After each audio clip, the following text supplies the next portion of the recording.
Howdy guys, we're here with this guy. I know what you're thinking. Jess, we've already seen that before, but not this. This is the Tarantula Big Bed. So let's get started. Excuse me. Shush. So Gibbs sent this guy out to me. Once again, we're going to look at him, give him a review, see if it's the right printer for you, or maybe there's something else that you should have a look at. So we're looking at the unboxing right now. We're not going to go into too much detail there because it's very, very similar to the original Tarantula. It's very organised, everything's well laid out, everything came intact, no damage to any part, and once again, the instruction manual looked fantastic. The one difference here between the first one and this one that I've reviewed is this instruction manual actually works. I went beginning to end with the build and actually got the entire thing built as per the instruction manual. Now don't get me wrong, there are tweaks and things you're going to want to do after the fact, but you will be able to get through simply using your instruction manual, which, hey, it's a bonus, right? I would still recommend watching a couple of the YouTube online build videos just to get yourself familiar with what the finished product should look like. But essentially, you're going to get through and get your printer built using your instructions. The one thing, first print, it's all plugged in, everything's ready to go, nightmare. From that stage on, it took me about 3 solid days. I enlisted help from Rowan at Making Down Under, and between the two of us, we actually did get it printing.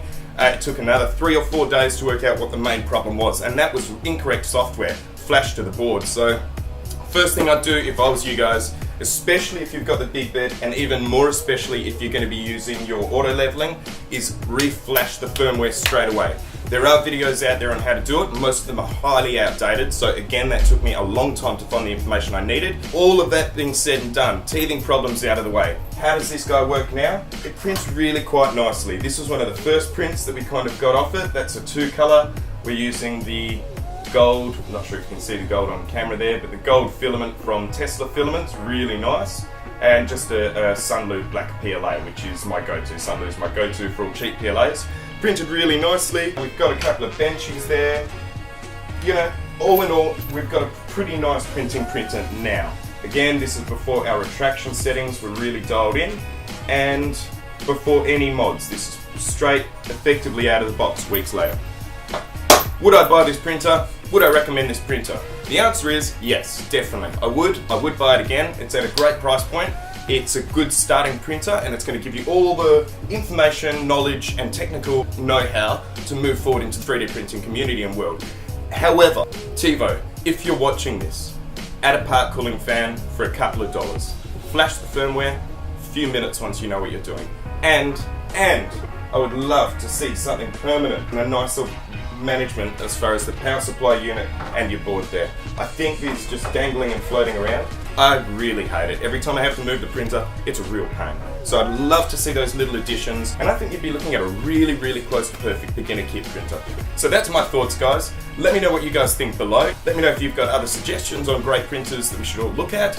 And in the meantime, guys, peace out, and thanks for watching. Please subscribe if you feel the need, like if you like the video, dislike if you're feeling in that kind of mood today, and adios.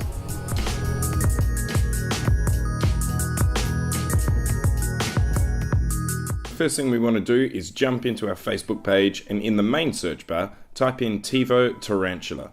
There'll probably be a lot that come up, but look for the one that has a yellow and blue logo, and it has the capital Tevo. Click on that, and in the little side search panel there, page search, I hope everybody knows about that, type in Chris Wren, CHRISWREN. Now scroll down and search for his post that contains, that we're about to see now. Now when we get to this, have a look through and maybe type in a couple of extra unique keywords just to make it easy to find so you don't have to scroll as far. Now click download and let that bad boy download, and he's ready to go. When it's ready, double click, let him open up, and when it's open, you'll be faced with a whole new page. When she opens up, you'll be looking at something a little like this. Now let's get our downloads done. Keeping it simple, you need basically your Arduino Driver, which allows you and your computer to communicate with the board that drives your 3D printer. So we're going to download that if you don't already have it or something similar. So copy that guy, go into your browser and open him up. I've already done so. Now scroll down and look for this part that says right here, download IDE. Now, obviously, come on guys, make sure you download the one relevant to your operating system. So once you've done him, let him download, unzip it, and let that be ready.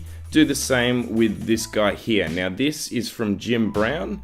This is his personalized software or firmware for the Tevo Tarantula, and it's a fantastic starting point. Once, obviously you do a little bit of calibrating, but it's fantastic. Same thing. Copy into your browser, chuck him in your little search panel there, and drag it up. Now this is what you're going to get. The outdated versions go into a lot of crazy details of looking and searching for Tarantula. All you need to do is click this green part here and click download the zip file. Download that guy and same deal, unzip. I've already done that, so let's jump across. Now we're back in Chris Wren's little tutorial. We've downloaded downloads. Make sure you read through these parts here. Now, before you do anything else, scroll all the way to the bottom, and you'll find a little bit more information that might make a whole lot more sense. I have heard somebody did mention that he's moved this information to the top, but just at my time of recording this, make sure you read through all of these little bits of information. This is where Chris explains exactly what we're actually doing here, and we're coding. Now my computer just glitched there, so we're going back down to the bottom. But effectively what we're doing is we're telling the Arduino board in code version exactly what we want it to do. So you're being asked questions by the firmware system, and you're answering those questions. Now we're going to go into a little example here. What I'm doing is once you've got your IDE open, go into your file, click open, and locate the downloaded file that you've got from Jim Brown, the one that we downloaded with the green box, etc, etc. Then you need to go up into, not there, we need to go into the configure H, I believe it is. And that is where you are able to actually type in all the details, all the fine-tuning details. Now each one of these little lines is effectively a question. Now this is what Chris is saying in his tutorial down here.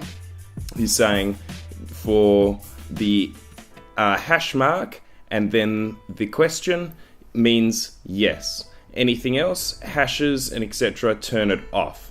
So what I've done there is I've put a hash next to my big bet, I believe that is, and I've clicked verify sketch, and it's trying to make it happen. It's basically reading that sketch and it's showing an error, and that error is that little hash mark there. So again, if you want to get rid of these errors, if you run into these errors, just make sure there's nothing before that hash and then the question inverted commas, which is the command they're giving you.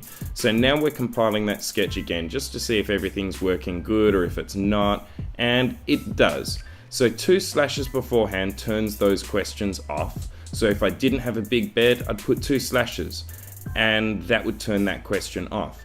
Because I do, I'm leaving it as is. Now we're seeing down the bottom here, we've got sketch completed, which is great news. It means it's effectively ready to go on the board as long as you've gone through all of these other little bits and pieces, all of these details, and kind of corrected all of the bits you need to.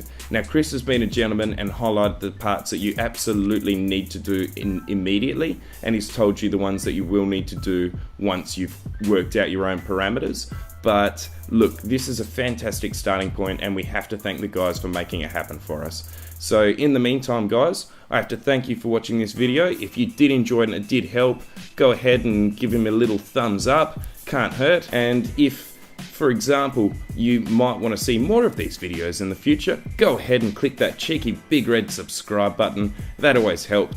If you get bored, click on JMW Concepts and have a look at some of my work. This is what I do when I'm not making YouTube videos, and I very much enjoy it, and I hope you guys do as well.